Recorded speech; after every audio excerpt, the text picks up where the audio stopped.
Assalamualaikum warahmatullahi wabarakatuh. Sebelumnya perkenalkan, nama saya Denny Saputra dari kelas 2D Arolepindo Jakarta. Kali ini saya akan mempresentasikan tentang farmakologi obat tetes mata steroid yang saya rangkum dari materi makalah farmakologi obat tetes mata steroid oleh Grimaldi Ihsan.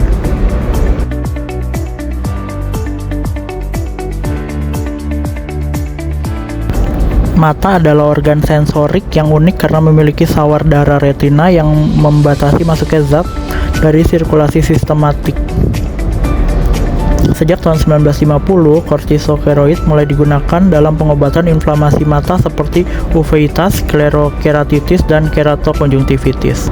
Steroid ini sangat efektif dalam mencegah kerusakan mata akibat peradangan, tetapi penggunaannya harus hati-hati karena efek samping yang bisa muncul terutama jika digunakan dalam dosis tinggi dan jangka waktu yang panjang.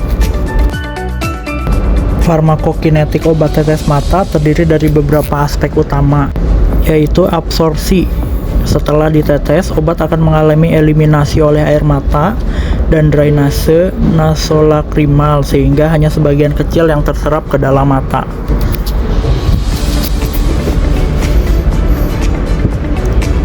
Distribusi, jika terserap melalui mukosa hidung, obat bisa masuk ke sirkulasi sistemik meskipun sebagian besar tetap berada di mata.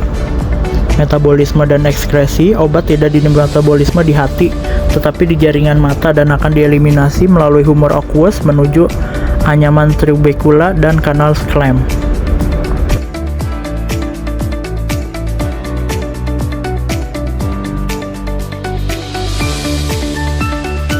Farmakodinamika menjelaskan bagaimana obat bekerja di dalam tubuh.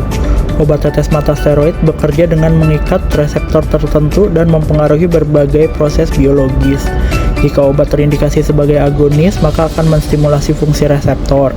Sebaliknya, jika sebagai antagonis, maka akan menghambat fungsi tertentu di dalam sel. Bagaimana stereotopikal bekerja? Stereotopikal bekerja dengan cara menghambat pelepasan asam arachidonat yang merupakan prekursor utama dalam membentuk prostaglandin dan leukotrien, mediator utama inflamasi. Dengan mekanisme ini, steroid dapat mengurangi permeabilitas pembuluh darah, menghambat produksi sitokin proinflamasi, dan menurunkan aktivitas leukosit yang menyebabkan peradangan. Efek ini sangat bermanfaat dalam mengurangi inflamasi pada mata akibat berbagai kondisi klinis. Beberapa jenis steroid topikal yang digunakan untuk mata antara lain prednisolon, efektif untuk inflamasi intraokuler dan ekstraokuler. Dexamethasone, efek antiinflamasi yang lebih kuat dan penetrasi yang lebih baik. Fluorometolon, resiko peningkatan tekanan intraokuler yang lebih rendah. Lotepredmol, etabonat, efektivitasnya lebih rendah dibanding prednisolon tetapi lebih aman dalam jangka panjang. Metrison, golongan steroid paling lemah, digunakan untuk inflamasi ringan seperti konjungtivitis alergi. Steroid digunakan dalam berbagai kondisi inflamasi pada mata seperti alergi, inflamasi non-pyogenik, pasca bedah untuk mencegah reaksi inflamasi setelah operasi mata, dan trauma, misal cedera akibat zat kimia, radiasi, atau benda asing di kornea.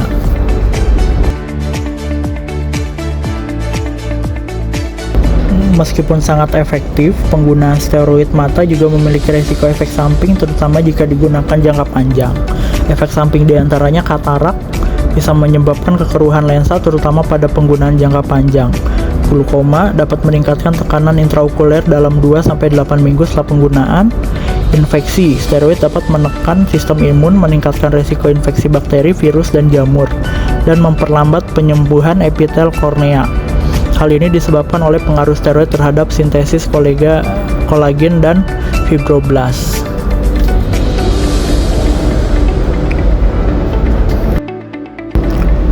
Steroid harus digunakan dengan hati-hati pada pasien dengan kondisi tertentu seperti diabetes mellitus, hipertensi, gagal ginjal kronik dan gagal jantung, serta pasien glaukoma. Pasien yang menggunakan steroid topikal jangka panjang perlu diperiksa secara rutin untuk memantau kesehatan kornea, lensa, dan tekanan intraokulernya.